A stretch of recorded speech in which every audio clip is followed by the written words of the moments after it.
प्रमाणं प्राणनिलय प्राणभृत् प्राणजीवनः तत्त्वं तत्त्वविदेकात्मा जन्म मृत्युजरातिगः भूर्भुवः स्वस्तुरुस्तारः सपिता प्रपितामहः यज्ञो यज्ञपतिर्यज्वा यज्ञाङ्गो यज्ञवाहनः यज्ञभृद्यज्ञकृद्यज्ञी यज्ञभुग्यज्ञसाधनः यज्ञान्तकृद्यज्ञगुह्यमन्नमन्नादयेव च आत्मयोनि स्वयं जातो वैखानः सामगायनः देवकी नन्दनः स्रष्टः क्षितीशः पापनाशनः शङ्खभृन्नन्दती चक्री शङ्खधन्वा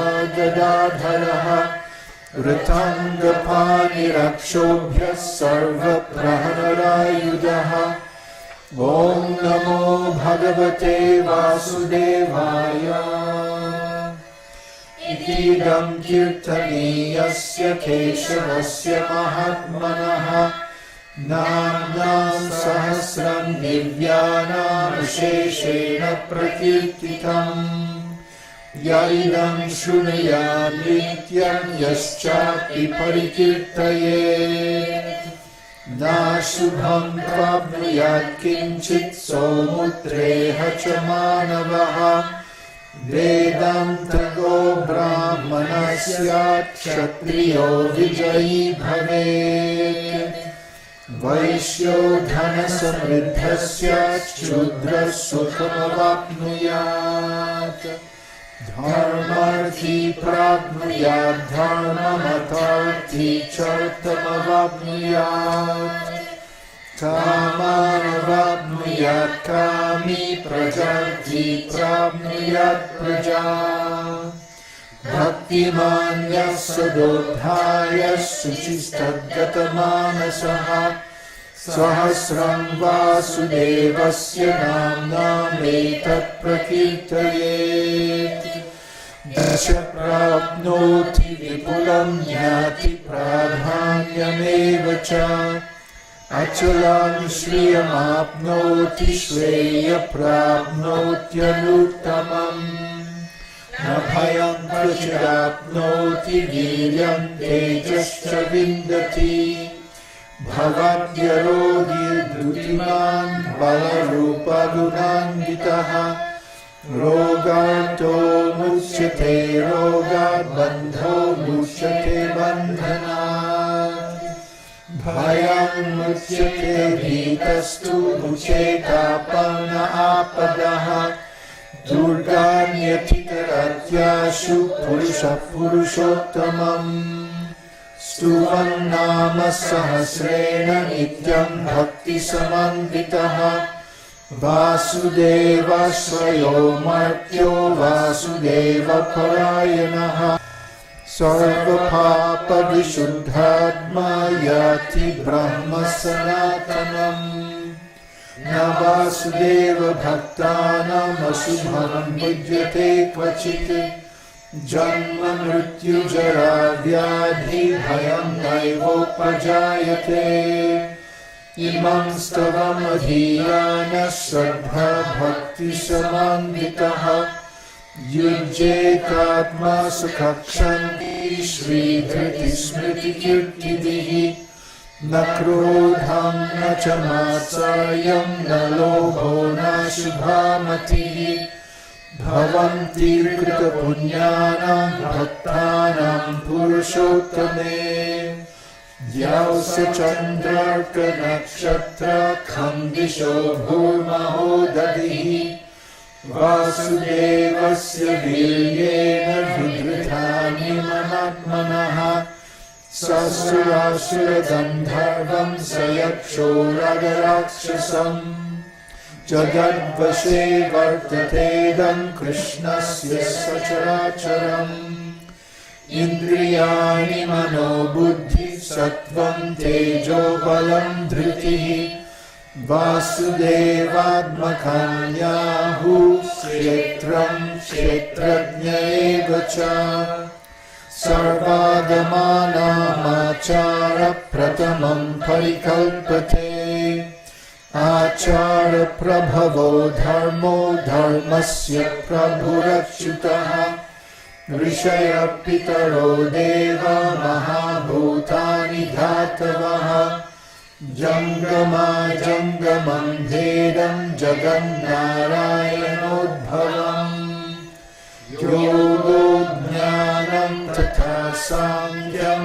vidya shilpadikarmacha veda shastrani vijnanametat sarvam janardanat eko vishnu mahadbhutam pratadbhutanyanekashaha trilokan vyapya bhutatma bhukte vishvabhugavyyaha imam stavam bhagavato vishnu vyasena kirtitam pathedyaichet purusha shreya praptum sukhani cha vishveshvaramadam devam jagata prabhavapyayam bhajanti ye pushkarasham nateyanti parabhavam Om Namo Bhagavate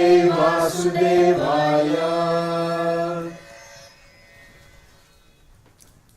Hare Krishna. That's powerful, huh? Wow.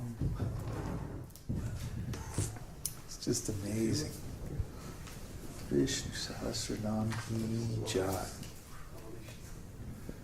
How are we doing on time? It's 8:07. Ah, good. We have lots of time. Plenty of time. After chanting Vishnu Sahasranam, it feels like eternity. Any questions or comments or anything before we go into Nectar of Devotion? He saw it coming. I'm expert now.